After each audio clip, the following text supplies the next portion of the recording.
Hey guys, Giant Scale Dave here, back for part 2 of the top RC F4U Corsair rebuild. As you can see, I got it back into one piece. What I ended up doing, instead of cutting the top plate open, I opted to cut the bottom open here so I could pick up the radius and I could use the flat top piece just to slide the 1/4 inch doublers in fore and aft. And then I ended up putting ears on both of them to come out into the structure to pick up some of that webbing.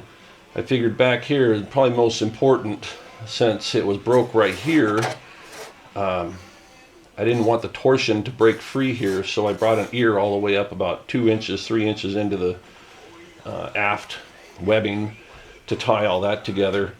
And then I used my clamp and I just pulled it together very slowly, and I zapped all the seams exactly where they need to be.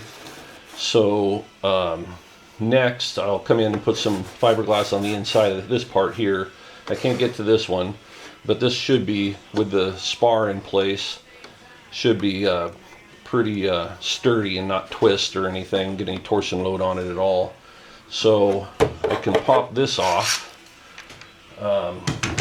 and then what I did was I took a piece of wire and I got my radiuses here to give me a rough idea. It's going to go about right there, just after this plate here. This is the indentation. So I used this to cut out a spar. So here's my spar plate, and then I laminated a 5/16 and a 1/4 inch together, and that's not going to work. Come to find out, the gear doors won't clear down here where they need to have the rods to actuate the gear doors, so front or back, on the back side there. So what I'm going to end up doing now is I'm going to cut a 7/16 plate, 11 ply spar out. I have it all marked out here, so I'm going to cut that out, and then I will put that in. Move it back over here.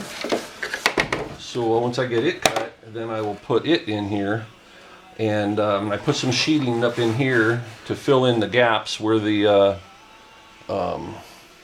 webbing is, so that I'm not just filling the whole front end full of epoxy. It'll actually adhere right to this. These are already epoxied in.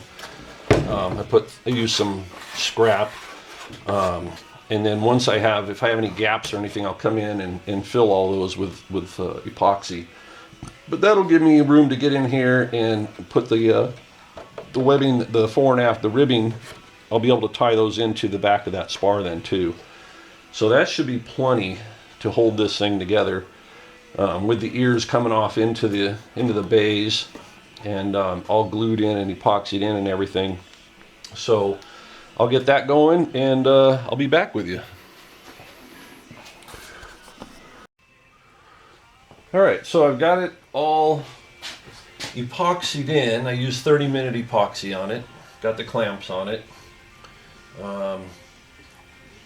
So once this is cured, I'll come in back here and fill in, connect the webs to the back of the spar, and then these little guys here, these will go right back in place. That's the wrong side, of course, right there, and then this will just glue back in here.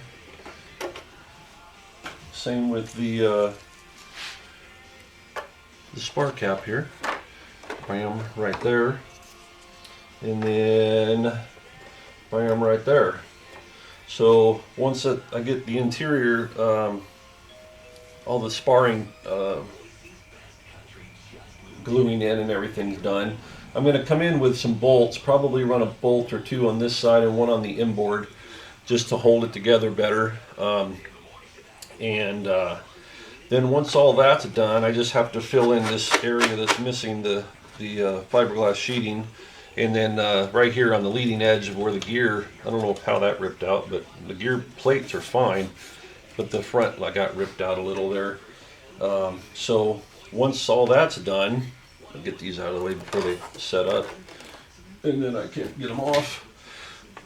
Then I'll come in with the body filler, start using the body filler to fill in all the gaps, and get her sanded down and primed up, and on to the next step, which would be the fuselage part of it, and the wingtips and all that.